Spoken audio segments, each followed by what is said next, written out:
Hello everyone, welcome back. This is the Vintage Sewing Machine Garage YouTube channel. You might want to call this the outdoor version. I am attempting to not repeat something that happened in 2025. As all of you know, I had a couple of machines that were salvaged and they have provided a wonderful supply of parts to me. The person who had the machine you see behind these two cans of penetrant told me that it was having problems. So I got it from them and got it home, and well, does it have problems?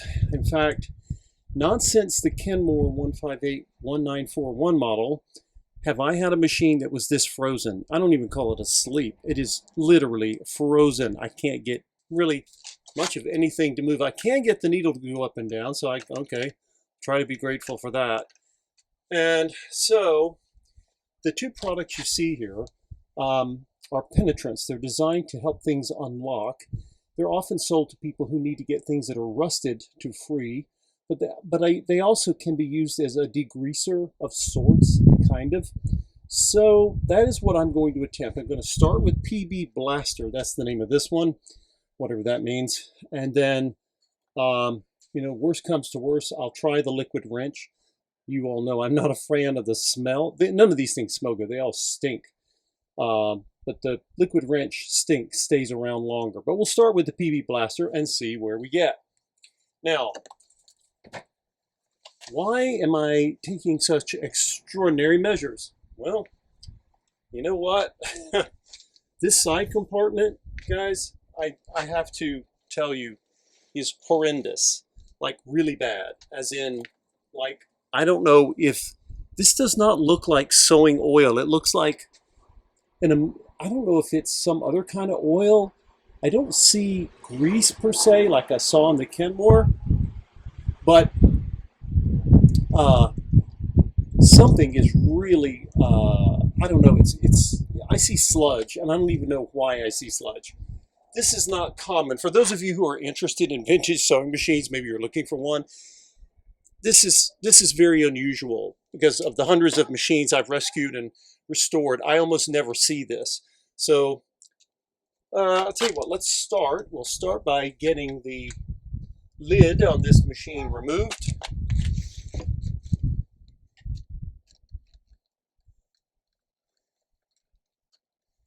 This, by the way, is a Singer 503, meaning it is sort of like the 500, except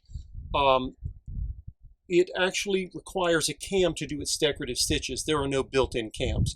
So this would have been, say, the mid-priced model. And of course, the 500 with all of its built-in automatic features would have been a lot more because it was more expensive to manufacture. Okay, I'm outdoors and I really don't want to lose any of these parts here, so put them in my screwdriver bit box. Now, I'm going to lift. I say I'm going to lift. Wow, okay. All right, let's see what we've got going here. Well, there's a cam up here. There's a cam that looks like, I think they called it Dart. I think that's what Singer called it. Okay, kind of sticky. We've got a combination here, folks, of dust, old oil, and wow. Okay, let's see if you guys can see what I'm seeing. Do you guys see that? I see hair, I see dust, and thick. I don't know what happened to this poor machine. My God. I mean, how do this machine does not have a lot of openings up top, a few, but whatever environment it was either used in or stored in must have been horrible. It's not easy to get the inside of a machine this filthy with all the covers it would have had. So, holy goodness.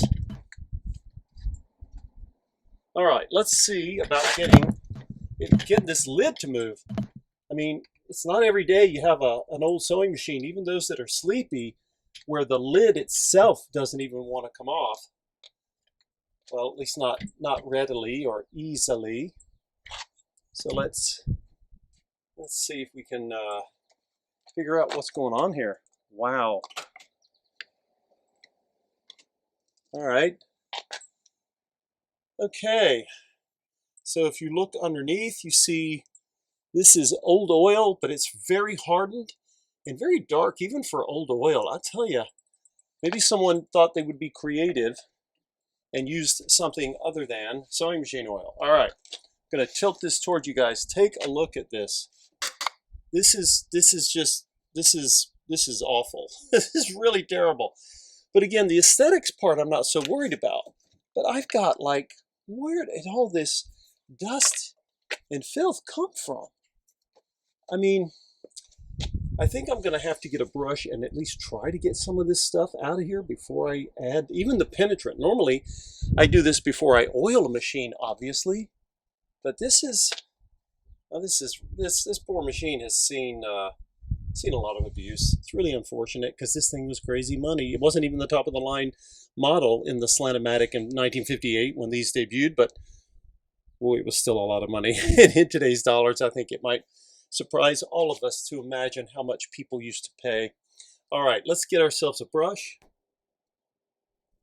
Okay, I went for reinforcements. I now have my brush and some cotton swabs and alcohol. I mean, this is nasty. What in the world? I think I see a piece of thread down in here. How does thread get up in here? I mean, come on, you know, really? You managed to get thread up here? That's not easy to do. All right. Well, so just sort of poking around in here to see what I can pull off of this poor machine. Golly, this is nasty. You don't hear me say that often. I've seen a lot of filthy machines before, but gosh darn. You know, I have talked in a number of videos about when a machine is stuck. Oh, this part moves. Hey, there's that. We'll be grateful for that. That is the setting, the spring-loaded setting for the bobbin winder.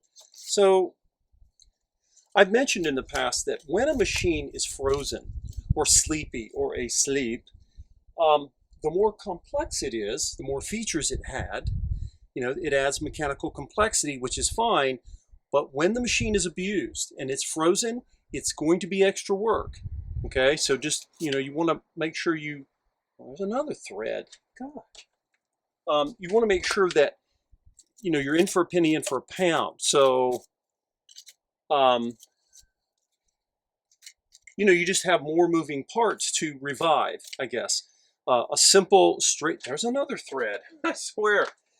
Folks, 12 years of doing this and more than 10 years on this channel. And this is the first time I've ever seen thread in a section of a machine like this one has. Holy God. There's even oil on top of the cord. Who did this? Well, I even see dust. You know what? It is rare that this happens, but it can happen.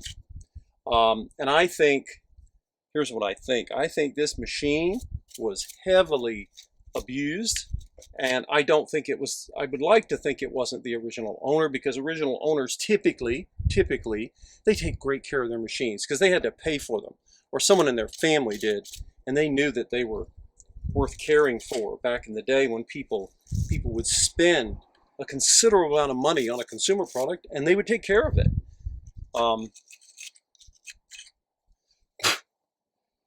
Wow. Now, I got just the loose stuff off here. If you've got a machine like this, okay, don't give up. You know, I'm not saying this machine is not rescuable. Wow. So when I push down on this lever to try to get it to move, it doesn't want to move anywhere. All right. Over here on the side with the needle bar, it's the same situation, just not quite as much. Oh, I don't see any threads. I guess there's mercy in that. And I've got lints. I mean, I find it really hard to believe. The person I got this machine from said they had used it, but I'm sorry. If you use this, you used it as an ornament for decoration, because it wasn't sewing. There's no way. In fact, it doesn't even want to move. Woo! Well, what is that line from Man of La Mancha, where the brave dare not tread? Oh, and yes, there's another piece of thread here. How do you get thread? How do you get thread in the top part of the machine? I mean, there's no, wow. I'm rarely short on words, but this one really has me puzzled. If you've watched my channel long enough, you know that I love to talk about machines, but this one literally has me sort of just scratching my head, like, how could you possibly have done such a thing to a machine? Yeah, well, we're gonna give it the try here, because this channel is about rescuing machines and trying to save them. And 99.9 of the machines I've ever had, I've been able to save, and you can too. That's not unique to me. You just have to be willing not to give up. And it's a Singer. I'm not really worried about lack of parts for this machine. Holy cow. Now I'm seeing, really? There's even some kind of, that was my screwdriver. There's even some kind of black crud on top of the worm gear of the motor. What in the heck? Gosh. You know, some people are hard on things, and I suspect that whoever did whatever happened to this machine, I'm not even sure. There's yet another piece of thread in the motor compartment. This motor compartment is one of the most isolated you'll ever see in a machine, but someone had the, they were gifted with the ability to manage to get some in here. Holy cow. All right, so I've gotten a lot of the loose stuff off, and oh gosh, the bobbin tire, which is the least of our problems, by the way. The bobbin tire, it's even come loose from the hub here, but the hub spins. I'm not worried about that. In fact, let's see if we can get the tire off. Yeah, I'll need to take the whole. Whoops, come here. Where did you go? Don't you go anywhere. I'll need to take the whole assembly off to remove the tire, I believe, if I recall. But that's okay. I'm not worried about that. All right, that is the least of our worries. Okay, guys, here goes nothing. Oh, let me try. This is kind of an odd angle to try to show you guys. That is what the side compartment looks like, which is, you know, competing. If it was a contest for the ugliest, filthiest part, it's competing with the top section of the machine. Oh, and yes, we do need to look at the bottom. So here, let's take this side. I was poking around on the side a little bit. And again, the dust that you see here, this thing is covered. Someone went in here with some kind of lubricant oil stuff, and I just don't think this was sewing machine oil. They had to have put this thing in an oven to get sewing oil this bad. I know it's old, but there's so much hair, and somebody went in here and just, well, here's my theory. You guys tell me if you may have your own theory. I have a theory that this machine had problems. Slant-o-matic Singers are wonders of mechanical engineering, but they can get very fussy. They're fussier than some machines when they sit. It's just the nature of how they're designed. They were beautifully made, but they do not tolerate sitting very well. They are more cranky than other machines. And it just has to do with the, gosh. So this is what happens when lint or dust, or in this case, I think pet hair, mixes with oil. Then this is why, folks, is why I often suggest that when you're going to lubricate a machine, make sure you've cleaned it of dust and lint first. But this is like worst case scenario. This is awful. All right, well, not to be done out, let's take a look without harming our little side door, because they're very vulnerable. Here, let's take a look at the underside, folks. We'll drop the camera down and see what we're dealing with down here. Okay. All right, what do I see? Well, initially, okay, here we go. Is that grease? That's not oil. Somebody put kind of grease in this thing. Oh, and you know what? Balls of lint way over here. The thing is, if you're unsure how to lubricate a machine, it's not hard to find the information. And I say that because almost every user manual for any Singer ever made, I know that's kind of a broad statement, but it's true, and even the service manuals are available, but no.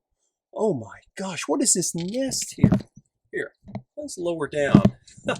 Now I know it's certainly possible to see lint, but look at this, right there. Holy cow. And there's a sequin. Look, there's a sequin. People sometimes sew, things like costumes, and they'll get, yeah, look at that. You guys see that? Oh, I should save that as a souvenir. I really should. I've never had a sequin get caught in one of my machines. Wow. Okay, guys. Back to my theory. I think that this machine had an issue. And any sewing machine, new or old, can. And certainly the Slantomatics are extra fussy. You'd have to know how to take care of them. And then they're fine. I'm not dissing the Slantomatics. They're wonderful. I know many of you love them. I love them too. But they just, it's just like, there are certain fabrics you wear you have to dry clean. That's just the way it is. And with a, wow. So, okay, yeah, there's a lot of lint in this area. That's not uncommon for an old machine. And someone obviously did not take care of it. They didn't, or maybe they didn't know how. But again, I understand if you have some exotic brand, rare machine you can't even find any information on, but not a Singer. Singers are the easiest brand of vintage machine in this world to get info on. And if you can't find a document like a manual, you can go online. There's communities all over that, that can help you, including my channel and others like it. Okay, so, oh boy. Well, all right, I'm turning the hand wheel. You can see at least the gears are moving. Well, that's nice. That's why we're getting that up and down straight stitch motion. Oh, yeah, and of course there's a piece of thread. Again, you can get threads here too. This is where I would normally expect to see broken threads, right underneath or inside the shuttle hook, but not up top.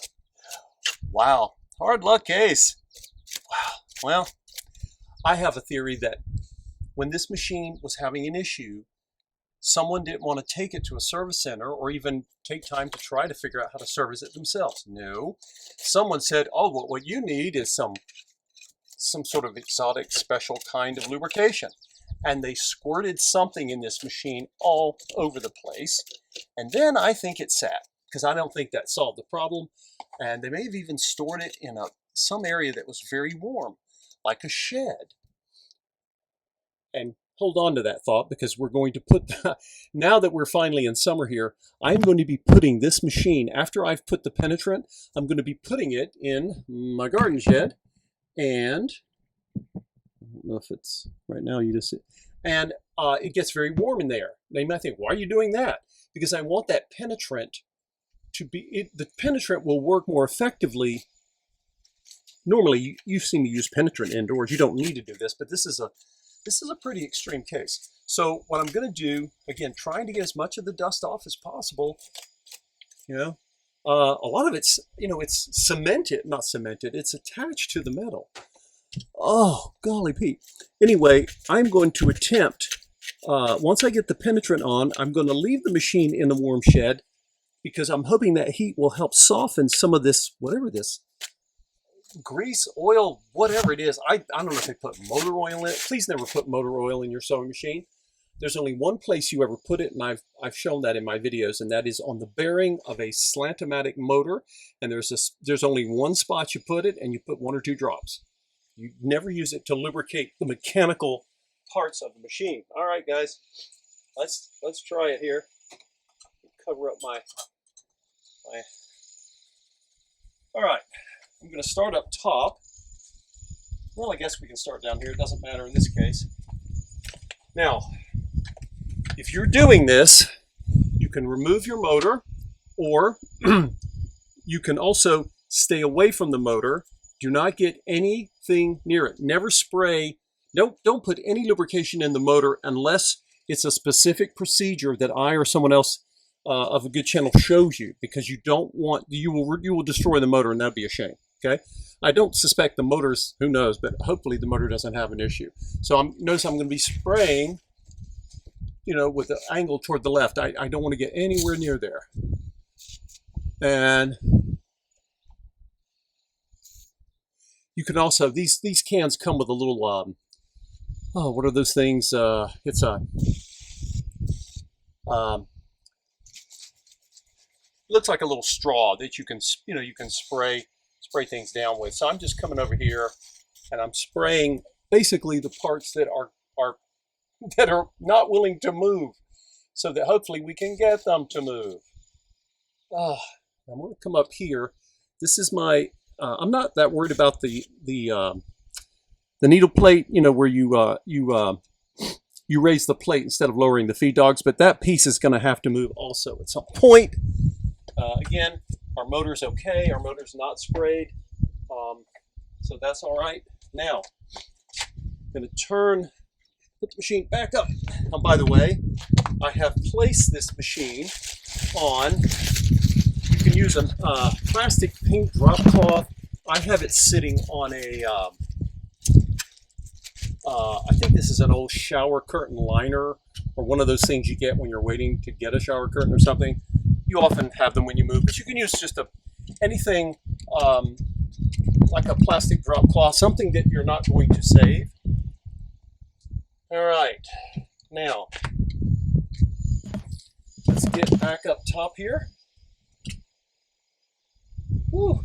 All right, now we're going to come back.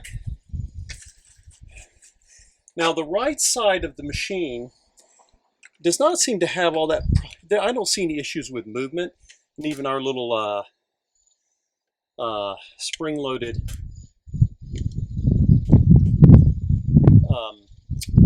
I'll play with that later. Our spring-loaded bobbin winder mechanism is moving, so you want to be very careful. You don't want to get any of the penetrant in here, because that right there is the top of the worm gear of your motor, and we don't want that getting there. So you want to kind of go from where my hand is over to the left. Okay, and let's see here.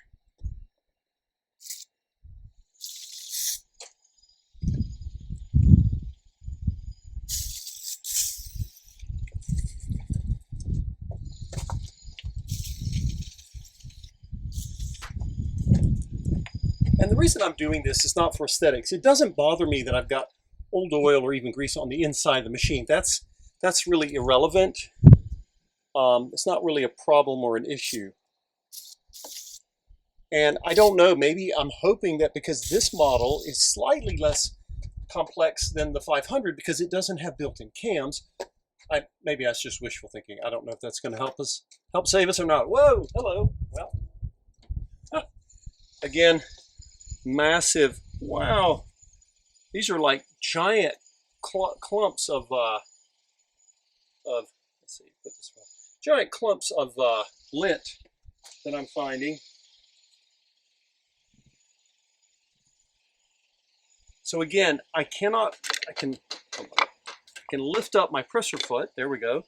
But in order to get this plate up to get to the feed dogs, I've got to lift the plate. And this right now, this piece, oh, look at that. It's wanting to move. The machine just sitting out in the sun since I started the video has started, some of that old grease or whatever the heck it is has loosened up. So, golly, what? Someone had a thread in there, I tell you. So we'll come up top and we'll put some right there. And then when we get back over here at our shuttle, if your machine has a, if you got a bobbin in there, go ahead and take it out, okay? And here's the top side. Whoever used this machine apparently didn't ever clean the lint ever, apparently. Wow. Okay, so the shuttle's moving. We'll take that. Oh, there's another little piece of thread. Come here, you. Wow.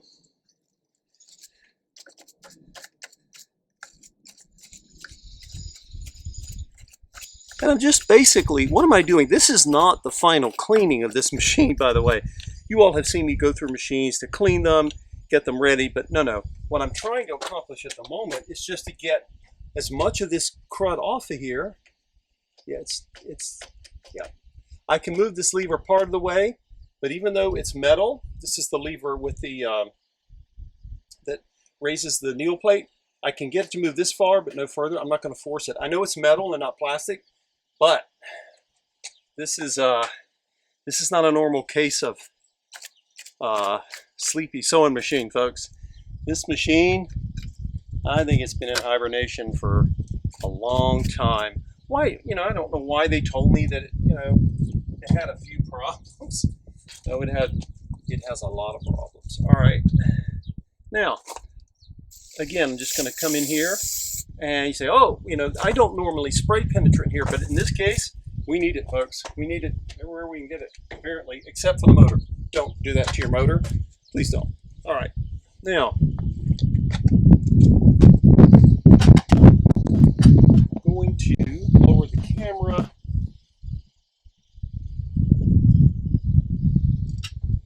See if I can give you guys a decent shot. I'm trying to get the position of the machine in the light here. This is a very odd thing to try to put on in front of a camera because it's in the shadow. It's basically in its own shadow. But if you look, look at this. What is this? Look how dark this stuff is. Holy cow! I don't know, guys. I don't know if the machine will ever sew again, but we're going to try. But we got to get this stuff off of here. Yeah, so, okay, our needle's moving up and down. And by the way, if anyone ever tells you, hey, the needle moves up and down, it sews fine. No, it doesn't.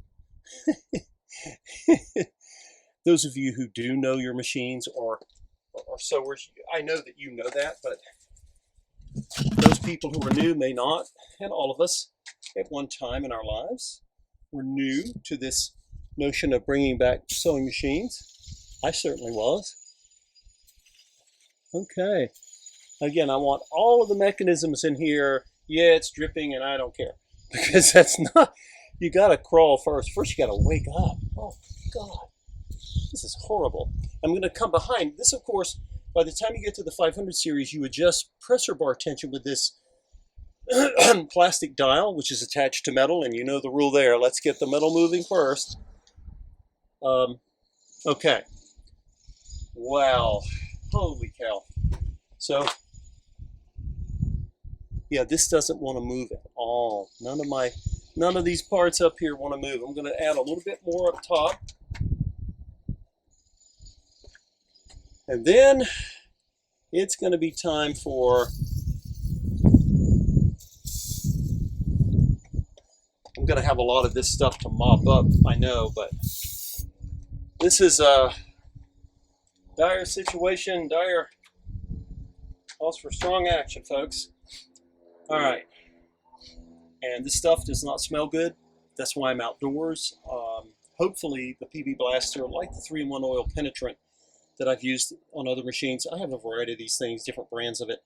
Hopefully, as it evaporates, the smell will disappear more quickly than, say, liquid wrench. Liquid wrench takes the longest, and that's why I wait.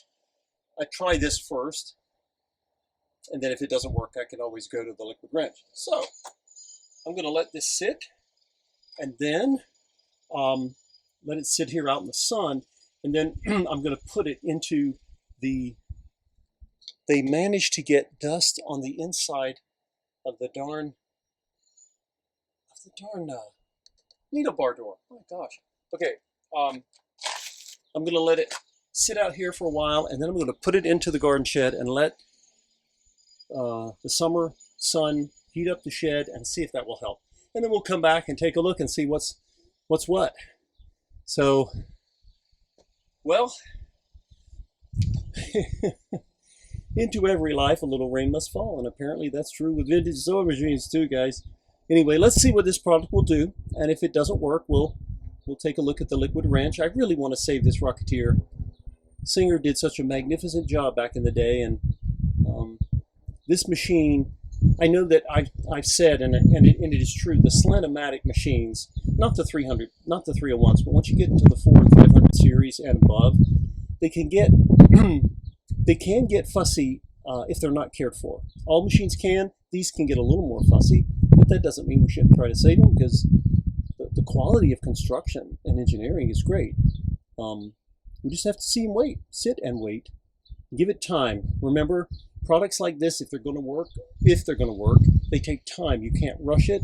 So I'm just going to put this in the shed and go looking at some of my other machine projects, and we'll see if penetrants and some time can wake up this Slantomatic from 1958, the Singer 503.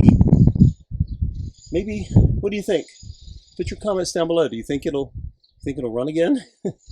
I don't know. I make no assumptions here, folks, but we're going to try, and that's good enough. So thank you all for watching and watching me. My hands are now covered in penetrant. They will be getting washed. And we'll see what happens. If you have not, consider donating to my channel. You can click on the Buy Me a Coffee links, any of them, and you can donate to whatever level you would like. It helps me get these machines that I pay for. I'm wondering why in the world would I ever pay for this? And then I have to often buy new cords, new foot pedals, etc.